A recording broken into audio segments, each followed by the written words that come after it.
Thank you. Thank you, everyone, for being here. There are just some things you need to do, you know? And I'm up here because I need to be. And Sam, he's beside me because he needs to be. And he's giving me the daily motivation through our companionship, talks, visits, and the Raptors games. He's been as wise as he's been kind. And last week he said, you know, Mom, you always hear that you don't know what you got until it's gone. But we always knew. We knew we were loved. There are 4 wonderful people that we are honoring, loving, and grieving today. And we need to be here together, somehow together. And those 4 people are Chris, Bradley, Adelaide, and Joseph Trainer. We can go through some days thinking that, hey, it's me. There's someone else over there, and things are not really connected. And we don't think that we affect much of what is happening all around us. I first want to thank you for dispelling that myth. I have been blessed and moved so deeply by all that you have shared. Family, friends, neighbors, and complete strangers sharing their memories with me. And now I'd like to take a few minutes to share some memories with you. Chris was social, adventurous, and he loved to make people laugh. But as you can expect after 23 years of marriage, I pretty much heard all of his stories, probably about 23 times or more. But even so, he tried harder than ever to find something that would make me laugh. And once in a while, he did. And boy, did I laugh. And every time he'd say, oh, that was a good one, eh? I just made that up.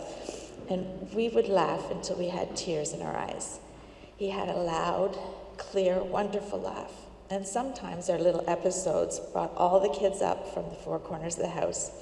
But we could never explain why we were laughing so hard. Yes, he certainly loved to make people laugh. Bradley almost always had a smile on his face. But we never gauged his emotions and mood by the look on his face. We could figure him out by his groans. He had a leave me alone groan. And I can't believe I missed it groan.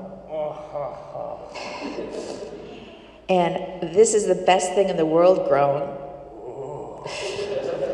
And a don't you dare wake me up groan.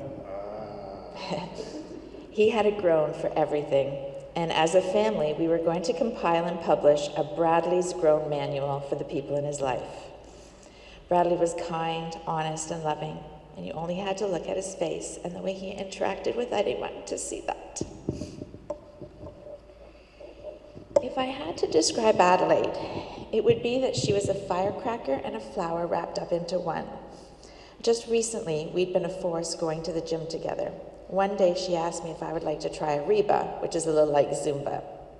I thought about it, and I realized that I may be one of the worst dancers in the world, but I told her that I would give it a try. So we trotted off to a Reba, and it was confirmed that I was not a very good dancer. And Adelaide said to me, you're trying too hard, Mom. You just have to enjoy the music. And the second time that she wanted to go to a Reba, I couldn't go. So Sam went with her, and they came back smiling from ear to ear. Apparently, all the Reba ladies got a big kick out of Sam. And the following week, it was decided that Adelaide, Sam, and I would go to a class together. And there we were in a row, myself, Sam, and Adelaide. Even in this class, I continued to try to follow the steps of the instructors, and I was horribly unsuccessful. And I looked over to Sam and saw a big grin on his face. But he was doing some moves that a mother should never see her son do. And then I looked at Adelaide, dancing around during the Reba class. She was so completely out of step, and she had absolutely no rhythm. But she had the most beautiful smile on her face and radiated joy from ear to ear. And she took my breath away. Sorry. Adelaide was beautiful, smart, and she loved life. And then there's Captain Joe. He was born with a smile on his face, and he never, ever stopped smiling since. And Joey always had his own thing going on, but his superpower was to engage other people in what he was doing. His infectious laugh just made people want to pick him up and make him laugh even more. A few weeks ago, we went on a rather impromptu family canoeing trip to Algonquin Park. Bradley wasn't able to go, so it was just Chris, myself, Sam, Adelaide, and Joe. Man, were we excited.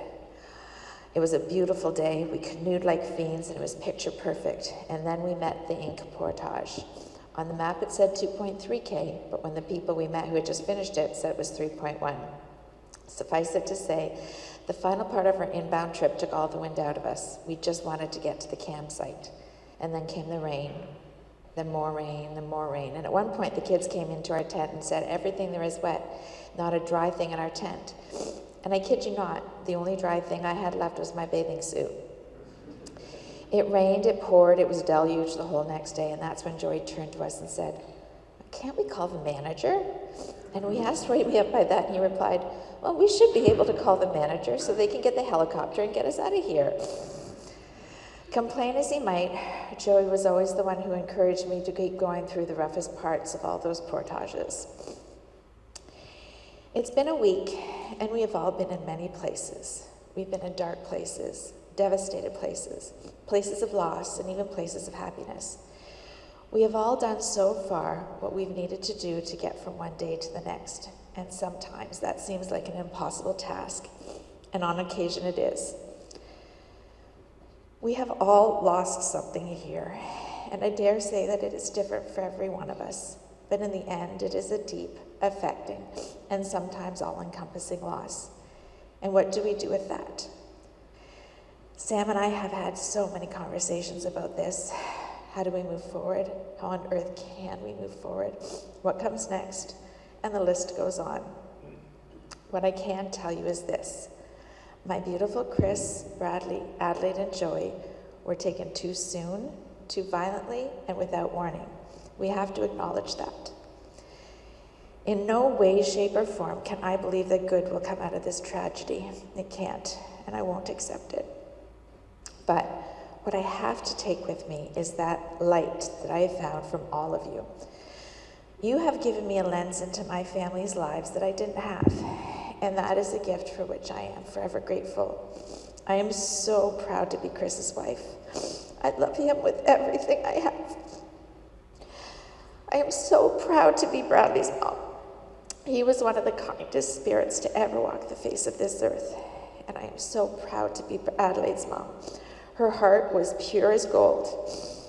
And I'm so proud to be Joey's mom. He was innocent, happy, and he had the biggest dreams of all of us. And my last words to each of them was that I loved them.